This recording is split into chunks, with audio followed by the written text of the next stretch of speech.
கடந்த 2022 டிசம்பர் மாதம் இந்திய சீன ராணுவங்களுக்கு இடையே ஏற்பட்ட மோதல் குறித்து முன்னாள் காங்கிரஸ் தலைவர் ராகுல் காந்தி வெளியிட்ட கருத்துக்கள் இந்திய ராணுவத்தை அவதூறாக விமர்சிக்கும் வகையில் இருந்ததாக குற்றச்சாட்டு எழுந்தது. இது தொடர்பாக எல்லைப்புற சாலைகள் அமைப்பின் முன்னாள் இயக்குநர் உதய் சங்கர் ஸ்ரீவாஸ்தவா லக்னோவில் உள்ள MP MLA சிறப்பு நீதிமன்றத்தில் புகார் மனு அளித்தார். இந்த மனுவின் அடிப்படையில் ராகுல் காந்திக்கு எதிராக இந்திய தண்டனை சட்ட பிரிவின் கீழ் அவமதிப்பு வழக்கு பதிவு செய்யப்பட்டது.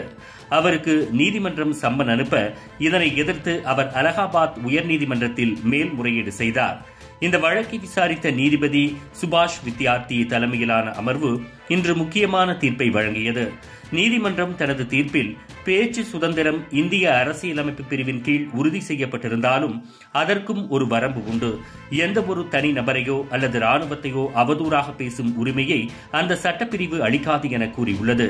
மேலும் ராகுல் காந்தி கூறிய கருத்துக்கள் இந்திய ராணுவத்தையும் அதன் உறுப்பினர்களையும் மனதளவில் பாதிக்கக்கூடியதாக இருந்ததாகவும் நீதிமன்றம் தெரிவித்துள்ளது. ராகுல் தரப்பு வாதிடுகையில் புகார் அளித்தவர் ஒரு ராணுவ அதிகாரி அல்ல, எனவே அவரால் வழக்கு தொடர முடியாது என்று கூறினார். ஆனால் இந்த வாதத்தையும் நீதிமன்றம் நிராகரித்தது. பிறகு நீதிமன்றம் தெளிவாக கூறியது, குற்றவியல் நடைமுறை சட்ட பிரிவின்படி குற்றத்தால் நேரடியாக பாதிக்கப்படாத நபரும் மனவலியில் இருந்து வழக்கு தொடரக்கூடியவர் என கருதப்படலாம்.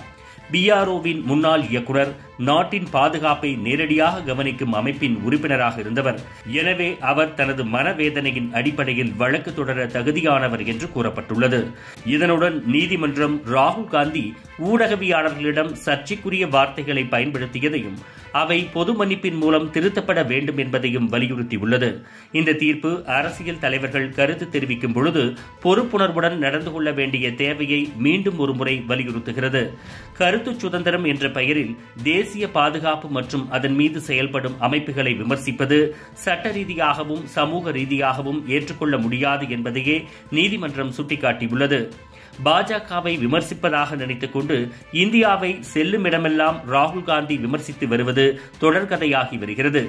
நீதிமன்றத்தின் இந்த தீர்ப்பு ராகுல் காந்திக்கு ஒரு சவுக்கடியாக இருக்கும் என்று அரசியல் விமர்சகர்கள் கருத்து தெரிவித்து வருகின்றனர். இதுபோன்று முக்கிய நிகழ்வுகள், அரசியல் தகவல்களை ஆழமாகவும் மாறுபட்ட கோணத்திலும் அறிந்து கொள்ள மறக்காமல் உங்கள் IND தமிழ் 24/7 பக்கத்தை பின்பற்றிக் கொள்ளவும். உங்கள் ஒவ்வொரு ஆதரவும் இதுபோன்று பல நிகழ்வுகளின் பின்னணியை அறிய உதவும்.